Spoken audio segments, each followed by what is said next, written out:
हाय children's.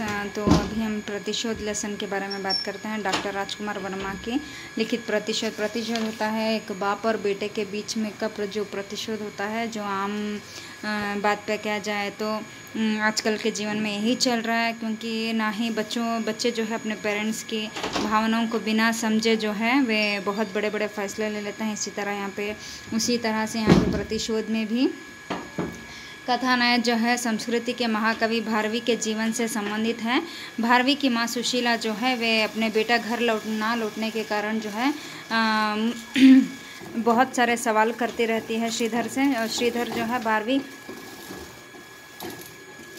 है भारवी को उसके जो घमंड के वजह से उसका जो जैसे वो सबको हराता जा रहा था, सब पंडितों को हराते जा रहा था, इस तरह से उसको अपने आप में जो है मतलब एक अहंकार आ गया था। इस वजह से उस अहंकार को तोड़ने के लिए वो बहुत डांट देता है भारवी को सबके सामने, और सब पंडित जो है चिढ़ाते हुए भारवी को उसी शब्द में कह देते हैं। तो भारवी जो है बहुत क्रोध से वहाँ निकल जाता है और घर नहीं लौटता। इस वजह से जो सुशीला है उसकी माँ, वो बहुत चिंतित होकर श्रीधर से बार बार सवाल करती रहती है कि बच्चा कहाँ है, मेरा बेटा कहाँ है। खैर वो तो ठीक है कि जितना भी वो उसको समझाने की कोशिश मगर वो नहीं मानती, परंतु सुशीला का मन भारवी का मोह से मुक्त ही नहीं हो पाता। आखिर वहाँ माँ जो ठहरी।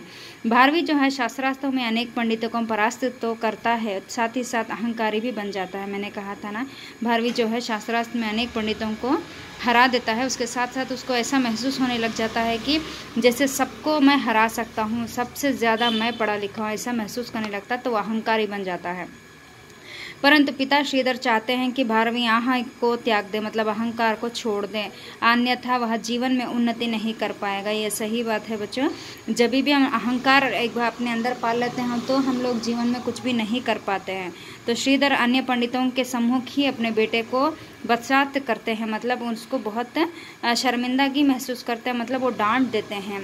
परिणाम स्वरूप भारवी तलवार से पिता की हत्या का प्रतिशोध लेना चाहता है। इस जो डांट का बदला जो है भारवी वो मन पे लेकर वो अपने जो है अपने दोस्त की तलवार लेकर पिता के हत्या का प्रतिशोध लेना चाहता है। तो यहाँ पे प्रतिशोध इसी चीज़ पर आती है।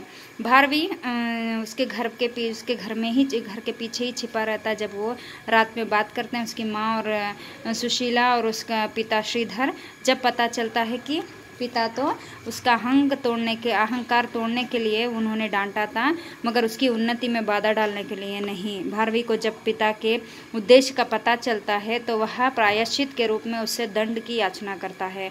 वहाँ पे बैठ जाता है और बोलता है कि अब मुझे दंड चाहिए, आप तलवार लेकर मेरा सर काट दीजिए, तभी